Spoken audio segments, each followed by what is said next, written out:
As we approach the final days of Pesach, I'm always struck that we put so much emphasis on the beginning of Pesach and the seder and the telling the story of the plagues and the Exodus. And rightfully so, that is the time in which we tell the story, and so much of the emphasis of the holiday around those moments of the seder and the meal. But we also should pay attention to the conclusion of Pesach and the significance of these final days. And it's no accident that we read the story of the crossing of the Red Sea, the splitting of the Red Sea, on the seventh day of Pesach. Because when we look at the story, when we really understand the story of the Exodus, we see that actually there are two different kinds of redemption that are told in this story. There's the story we know from the Haggadah, from the Seder, the story of the bad things that happened to us that stopped.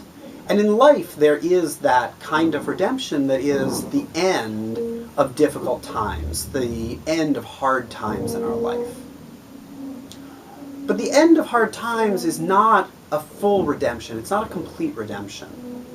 And so we have also the story of the splitting of the Red Sea and the triumphant escape of the Jewish people and the moment at which they leave the boundaries of Egypt.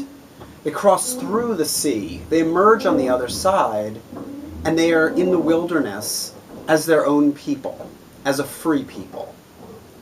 And that's the path of liberation that takes us not just out of hard times, but into the promise of good things, into the ability to be a nation, a free nation, with our own destiny and on our way to our own land.